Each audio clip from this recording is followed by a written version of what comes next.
Welcome to the Get Trauma-Informed podcast, dedicated to unraveling the complexities of trauma, its pervasive impact, and the journey towards holistic recovery and realignment. If your radiance has ever felt muted, like I and thousands of others, you're in the right place to reignite your inner light. I'm your host, Wellness Coach Liz Blanding, and this is the Get Trauma-Informed podcast.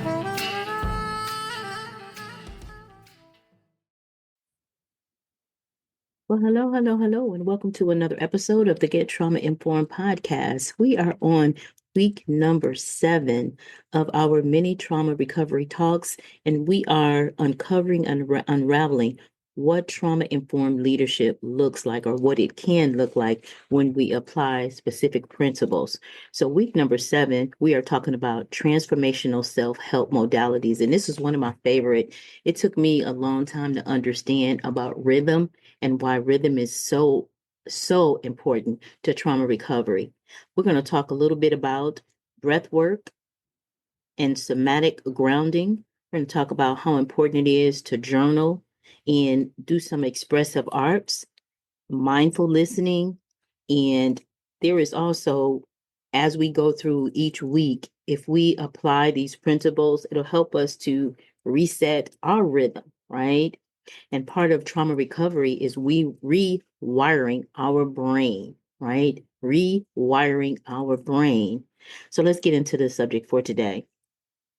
Trauma-informed leadership isn't just about understanding others. This is very, very important. It's also about taking care of ourselves.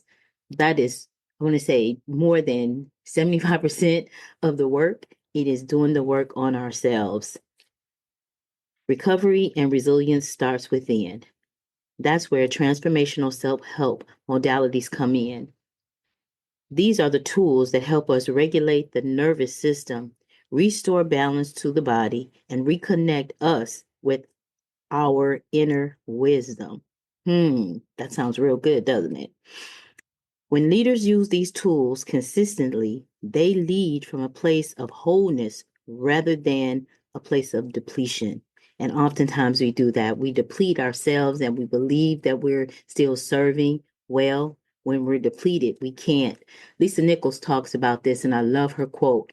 When she talks about the cup being, having our cup full, that means self-help and taking care of ourselves, and giving from the overflow in our saucers. Oftentimes as leaders, we are given from our cup. And then when our cup is gone or depleted, what do we have to give from? We have no overflow, right? We don't have anything even to give ourselves. So we want to reconnect, right? We want to reconnect with our inner wisdom, and it'll guide us and lead us when we balance ourselves and ground ourselves. When leaders use these tools consistently, we lead from a place of wholeness rather than depletion. Let's sit with that just for a minute. Some of the most powerful and accessible modalities includes breathwork, meditation, journaling, herbal recovery, energy grounding, and body basic practices, right? Like movement or stretching. Even simple rituals like placing your hand on your heart during a tough conversation can create micro moments of healing. Okay. So it's really about being mindful, being present, right? One of the most underrated resources in recovery is ritual, intentional, repeated actions that signal or give signals to your brain, you are safe now. And we know that is extremely important, that we feel safe in recovery. Whether it's wearing phototherapy patches to stimulate healing peptides, or using essential oils during times of overwhelm, that aromatherapy helps us with as we're breathing it in, it helps to relax us, or spending 5 minutes in nature, maybe before a meeting. So these practices create emotional rhythm. They also model to your team that self-regulation is a leadership strength and not a weakness. When you embody healing, you give others permission to do the same.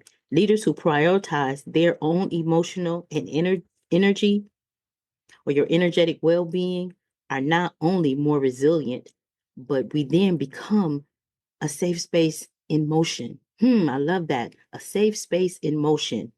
And in today's world, that's radical, but it's also necessary. Okay. It's necessary in our leadership practices.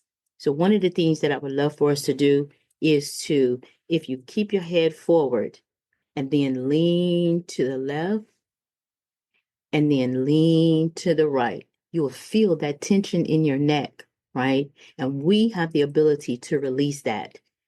In part of our courses, when we do our live courses, we actually go through a vagus nerve stimulation. And if you like, you can go over to Oasis Wellness, ctrs.com, and get your free copy of the booklet that will give you the information and teach you how to stimulate that nerve. And I'll tell you, as I do that, it will start to release. And as you release, you'll begin to yawn and you'll be releasing a lot of that stress and tension that's holding your neck tight. I hope this has been helpful. I look forward to seeing you in week number 8. Go out and be your best self and help somebody else to do the same. Alrighty, bye for now. It's time to buckle up. No more suffering in silence. Our Power Pack journey to recovery and realignment starts now. Remember, you were collateral damage on someone else's warpath. Trauma is not your fault. Recovery, however, is your responsibility. I'm your host, Wellness Coach Liz Blanding, and this is the Get Trauma-Informed podcast.